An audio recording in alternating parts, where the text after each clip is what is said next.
Walaloo Hawwii Dheeraa.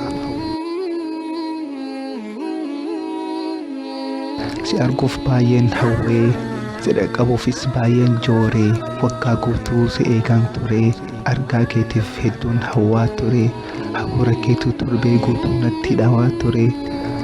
Waggaa guutuu addaan fagaannee deebitee si arguuf baay'ee hawwine, simannaa keetiif jechoota hin arganne, gammachuu bara taree keessaa arganne deebisnee argatuuf baay'ee gammanne, kan baranaa adda ta'us rabbitti abdanne, dhufaati makee eegnaa fuula sitti deebifne.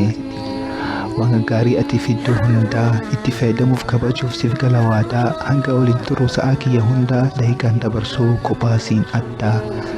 Sababnis siitu keessummaa kabajaati, kan rabbiin nuun gahee ji'a rahmataati. Ramadaan Kariim hunda keessanitti. Baatiin Ramadaanaa dhufe baatiin khayrii, baatiin namaaf guddatu keessatti ajriin, baatiin keessa hidhamuu sheexaanni marrii itti nu haa gahuu malikuu jabbarii du'aa ijabeessaa isin musliimoonni marrii. Waggaa gahuu jechuun waan laaftuu fakkaata, garuu laaftuu miti yoo ilaalle akkaataa. Nama meeqa dhabnee eenyufaa yaadatta? Beektotaaf ulamaa, gurguddaa uummataa, daldalaaf hojjataa, barsiisaaf barataa, rahmata kee itti roobsii yaa Rabbi yaa Gooytaa.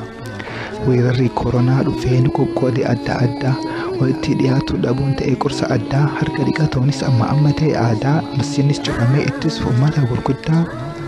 Manuma keessatti haa goonuu Rabbiif ibaadaa, maalumatu nutti dhufee kan baranaa addaa. Baay'isaa garadhaa rahmata isaa guddaa. Yaa baatii Ramadaan baatii khayrii guddaa, si eeggatu jirraa nuti gagammadaa. Baatii sabrii qabu yaa baatii ibaadaa, baatii rabbiin godhe akiraaf nagadaa, bu'aasaa guddaa tirfiin guyyaa boodaa, mu'minni jannataan bodhittiin gammadaa.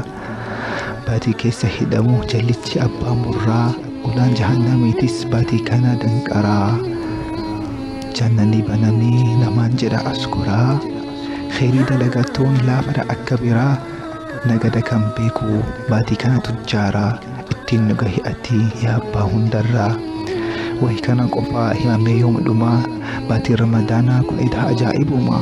Halkan tokko jira rasuulaan nuu himaa, khayrii halkan sanaa kan caalu baatii kumaa jechuun siif haa galu. Khayrii ji'a kumaa Ramadaana qabaa, beekadhu kana hundumaa akkamittiin gammannee dhufuusaa yaa namaa. Rabbiin ittiin nu haa gahu kadhadhaa ammumaa. Haa eegnu xaharree keessaa duuba keenyaa, harka qofa dhiqachuu miti haa qulqullaa'u niyyaan keenya. Nuti ilmi namaa bakka du'an jalanyaa, halkanii fi guyyaa dhiirraa yoomteenyaa. Garuu abdii hin murannu rahmata rabbii keenya, dhiifamas waliif goonee rakkoo jidduu keenya. Dhiifamni khaalikaas hin ta'u fageenya, yoo sanni hikamaa rakkoon biyya keenya. Koronaanis ni dabra argannaan dhiifama khaalika keenyaa.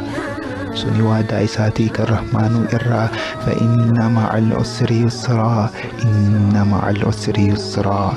Dhugumaan cinqaa waliin laafina jiraa, akkaan dhugaadha waadaa fi jechi rahmaanuu keenya biraa. Asirratti xumuraa, kanarraan dheeressuu, dawaan baay'ateef dhukkuban fayyisuu, nama irraa fayyadamu rabbiin nu haa taasisuu. Du'aa'iif naaf godhii hanga dandeessuu, hanga yeroo biraa walitti deebisuu. Assalaamu alaikum. Nagaan si haa tursiisuu. Galatoomaa.